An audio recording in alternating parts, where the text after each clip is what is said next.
Hi, welcome to the studio. You're in my Great house. to be here. Oh my gosh, can you believe it? We actually did it. We're in Gubby Gubby country today, and it's awesome to be here with you in the studio. How are you finding the sunny coast? It's so nice to be here finally and to do this in person. We've been running this podcast for about 6 months now. Yeah, we've done a few sessions online, so pretty cool to come together and bring the magic to the table. Here we are. Yeah. Let's see what magic happens today. We've got some great questions as usual. We are here on the Promoted podcast where we help you get promoted and be great when you get there. Today we're answering your questions, and we're going to dive into all things first-time leaders today and talk about our best advice. So you might be thinking about getting into a leadership role. It might be the next career step for you, or you might have just landed your first leadership gig. If so, yay, congratulations, or awesome that you're thinking about it. Today, we hope that we can provide you some of the best advice that's helped us when we stepped into those leadership roles for the first time. Renee, is there anything that kind of comes to mind for you? What was that first? Firstly, what was your leadership experience, the first one that you had? I think that it's been a gradual and incremental change for each role that I've kind of moved forward in my career with. So if I'm thinking back to my first kind of engineering technical job, moving then into the graduate program, from there moving into my first kind of senior analyst role, and then into a project engineer. Each time I've changed roles and slowly increased my level of accountability. You build different skills, you have the opportunity to try new leadership styles. And I think regardless of whether you're in a formal leadership role or just doing a junior role or a technical role versus a leadership role, you can still lead in certain ways each time. So there's always opportunity to build those skills in leadership. But then when you take that first leap in finally leading a team, I think that's really where, the rubber hits the road in terms of what are the tools that you built and the skills you built to then finally land that job. And then what is going to make you successful once you kind of kick off in that. So for me, I'm in my first exec role at the moment, and it's the first time that I've had to lead a team and understand the impact I'm having on other people directly in their roles, not just from a technical standpoint, but now, being a confidant, being someone they can go to share their personal and their professional lives to help them navigate the challenges that they're having in their roles, but also in their personal life has been quite a dramatic change. So super interesting. Yeah, I've learned a huge amount, and I've been in the role, let's say 18 months now. And it's been quite the journey for me. What about you? What's your experience? I think actually back to the first time I wanted to be a leader was actually way back in high school, and there was the opportunity to be prefect, and you could nominate. And I remember I put my name forward and I didn't get it, and I literally in that moment went, oh well, then I'm not a leader, and I got knocked back from this leadership opportunity. And early on I had a lot of knockbacks, even though I really wanted to try out a leadership opportunity. The second time was at uni, where I wanted to start a women in engineering club. We didn't have one at QUT at the time. UQ had one. It was called Skirts in Engineering, and I thought, oh, that's great, let's just do it at QUT. And they actually said, we don't like the name and we're not going to have a club that's called that. And I was another setback. So I didn't really have a lot of that perseverance in the beginning. And I still kind of, I don't know, had this curiosity about leadership. I didn't know what it was. Certainly now that I know a bit more about it, I realize how hard it is to be a leader, and that there are so many challenges that I didn't expect in a leadership role. So there was definitely some naivety, which I think actually helped, because I didn't fully understand what I was getting myself into. And my first leadership role ended up being something, I had a day job where I was a project manager, which was leading a team of people, but I didn't have a direct report, so I didn't feel like a leader.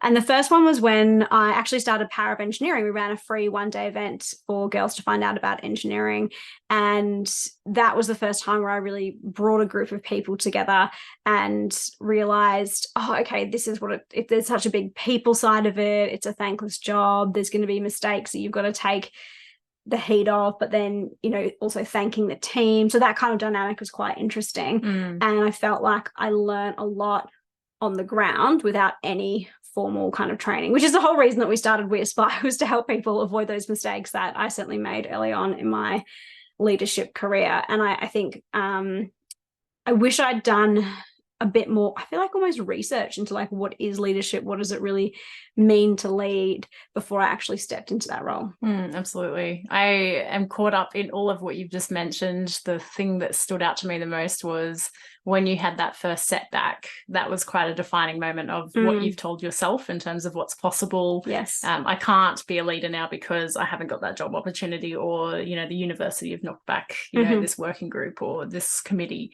And I think that that's really important to kind of call out, because you're going to consistently have knockbacks, and it's really that return to the table around how do you recover from the setbacks.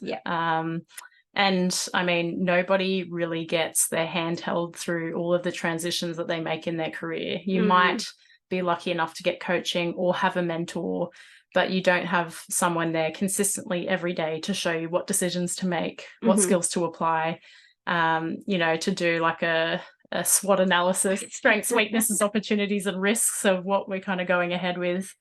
And that's something that you have to hone as a leader, is that ability to try and make the best decision with the information you have. And if you don't have enough, then making the decision to not make a decision, but instead pause, try and do that SWOT analysis, and then go forward. So I think just reflecting on those defining moments where you do get rejection, I think a leader takes that opportunity to sit back and reflect and go, right, I did it wrong this time, but next time I'm going to do this to recover from it. And I think that's actually one of the biggest lessons that I've had. So for me, I'm leading a great team at the moment, but I have multiple different personalities. It's quite challenging to kind of navigate how to make each person happy initially, as you're kind of building your awareness of, you know, who that person is, what are their strengths, what are their weaknesses, you know, what do they bring to the table that complements each other.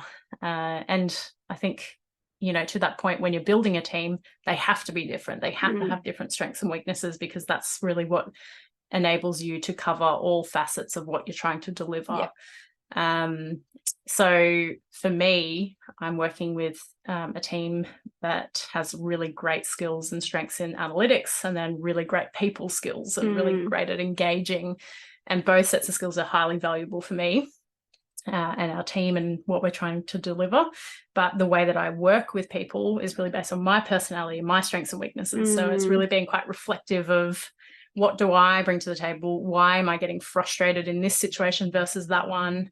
How do I unlock the best outcome for both of my people, even though they have very differing strengths and weaknesses? So it's been this great journey of me trying to figure out, why am I getting frustrated in the first place? And if I show that frustration to my team, that's not going to help anyone. So then how do I help navigate and unlock a really positive experience for them, whilst they need to develop skills on the side? And, you know, that means that the onus is not on me, not on my team now, it's on myself. So I think that takes a considerable amount of self-awareness. And also I think typically leadership styles have been, oh, you can't deliver this piece of work now, I'm going to be frustrated at you because now you've impacted my deadlines, or I can't rely on you as much. But actually the question for a true leader should be, they weren't able to deliver. Why is that? What do I need to unlock for them to be able to get to that kind of goal? Oh, there's so much in what you said that I want to pick up on. One thing though is around this quote I heard many years ago, which was, the best coaching you get is the coaching that you take. And I think for a leader as well, if your people are not doing what you intend for them to do, then that's a really great reflection question to yourself. You know, and I love what you're saying around, don't get frustrated at the team, go, oh, well, what have I said that didn't communicate or didn't resonate with them in a way that empowers them and supports them? And I really thought, starting out as a leader, there was this set type of person that you should be. And it's fascinating. The research actually shows that being charismatic is a trait that people really think is a valuable skill for a leader, but charismatic people actually are among, it's actually not in terms of a leader, the quality that you want to have. And Jim Collins is the one who researched that and actually showed charisma, there you go, that's the right word. Charisma is actually doesn't correlate as a trait with a leader, which I found fascinating and surprising. And so I think we often, because of the world that you and I have grown up in, there's a traditional perspective of who a leader is and what that looks like, and it's often portrayed in the media or maybe at school, like the school captain, or the different people around us, and so we associate that with a leader. But I kind of think about it like an iceberg. The bit that you see is like literally 10%, and often a leader has done so much work. I feel like this can be like the Thank the Leader Today podcast, because the leader's usually done so much work on themselves underneath, and that bit that sits under the water that we don't see in an iceberg, that is required to actually think through and navigate that team. And was a big eye-opener when I first started to lead, was that work I needed to do on myself and understand what my strengths were, what's that genius zone for me, what am I not competent at, being okay with that, and then understanding the team. And again, really realizing, as you said, Renee, that one thing isn't going to work with every single person in the team, because the team is different. And it really surprised me that I feel like it's so obvious now. I agree. Like, it is so obvious, but actually so applying it is not so obvious. Going, oh, well, everybody's different. Like, I know that some of my friends are very different to me. So how that, people, should lead them would be very different as well. So I'm surprised at how much I had to adapt my style to different people. And I just feel so silly saying it out loud, but I just genuinely didn't even realize that was a thing. And I don't actually think it's that silly at all, because I had exactly the same experience, in that I walked in being like, I think this is what a good leader looks like, and I think this is how they would respond to certain things. But then when I was in that situation and I found myself getting frustrated, I was like, what am I missing here? Like, what haven't I taken on board? Because I did see it as my own fault, even though it was somebody else not delivering. So it's very easy to get caught up on that. I want to jump back into the research that you mentioned with Phil Collins. Do you recall some of the characteristics or the traits that do correlate to a really strong leader? That's such a good question. The kind of key takeaway after reading his books, this was in his Entrepreneurship 2.0. I'll edit that in the show notes later if it's not the right book. He talked about, I feel like so much of it was, I feel like this, and maybe this is just more of my opinion rather than his research, but I feel like no matter who you are, everyone has the capacity to lead. And it almost, I feel like in some ways, and maybe I'm going to get grilled for this, but it's, whatever personality you have capacity to lead. And I feel like it can be taught. Maybe there are people who are naturally better communicating with people than compared to others. People have natural skills. So it's that, I feel like it's nature and nurture. And I think no matter where you're coming from, what your background is, or what your strengths are, you have great traits to lead. And I actually really love the research has been done by the Centre for Army Leadership. So they've been teaching leadership in the British Army for over 350 years, and they've started to document it, and would highly recommend their podcast, and their research is fantastic.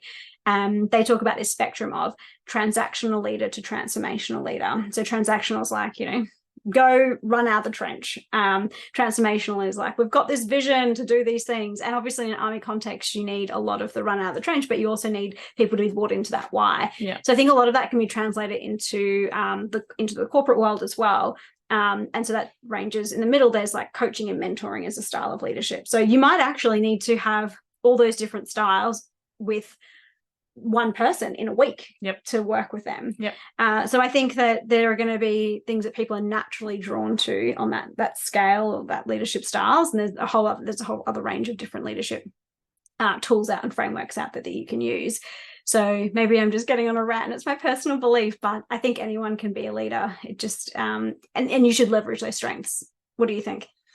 I am going to probably oppose that in saying, or maybe not. I agree that anyone could be a leader, but not everyone wants to be a leader. Right, so I think potential to be. Agree. But in saying that as well, I do think it takes a level of self-awareness and a mindset for personal development. You have to be on a continuous learning journey and open to be quite reflective of your own behaviors, and not everyone's willing to open that door. So everyone could lead, but should they? Maybe not. Correct. I think that's probably where I would land with that one. And it's definitely been my experience. And in terms of leadership too, what you might find is there's quite a span to kind of respond within. So you've got leadership of your team, and then, leadership of your leader as well.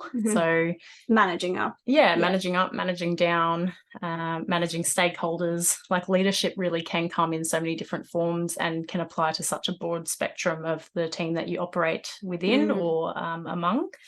And that's definitely been my experience as well. I think no matter what your role is, you can lead. And that could be, in past episodes we've spoken about providing really quality, high standard work. So that's a form of leadership. Having a development mindset and constantly being reflective and being self-aware is a leadership style and skill. And then there's just pure leadership of people or leadership of your work. So it does come in many forms, and it really just depends on, I guess, being self-reflective enough to understand what you need to prioritize and what you need to work on week to week. Yeah, absolutely. And I think if you're someone who's looking at stepping into a leadership role, or maybe you're there already, there's lots of opportunities to practice those things that you talked about, like leading self, leading others. And it doesn't have to be in your day job. And in fact, if there was one piece of advice I could give people around first-time leaders, would be practice as much as you can in those safe environments where the stakes are low. So I had my project manager job where I was leading $45 million worth of road projects, which is wild at 23 years old. And then I also had my side project, which was power of engineering, running a team of volunteers. I learned so much more running my team of volunteers because I was in this environment where if I failed, the risks weren't as high, the consequences weren't as bad. In my engineering world, I didn't want to look bad in front of the project control group, in front of the leader of the department. So I was very cautious in how I managed my projects. But it also meant that I didn't get to try things and test things out and really swing out and experiment. Yeah. So it was interesting that I did them in parallel. And so I could really directly compare those experiences and bring things in from power of engineering into my day job. But if I, had to start over again in my career and was starting from the beginning, trying to find those opportunities where I could practice would make such a difference into developing my skills, because I also got to learn what my strengths were and how I could add a lot of value and positively contribute.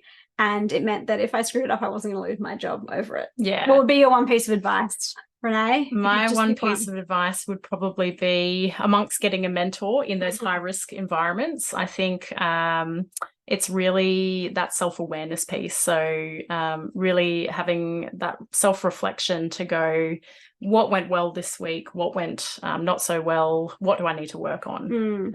I think it's as simple as that at times. So leadership can take all forms. So on that note, picking your priority week to week and really dedicating time and resources to that and getting support to work on those things is probably the best way forward as a first-time leader. I wish I had you as my mentor, Renee. Oh, stop it, right back at you. We've both mentored each other this whole time. It's been awesome. It's such an incredible journey to see your career grow. That's been our advice for first-time leaders. We hope you've enjoyed it, and we will see you in the next episode of Promoted.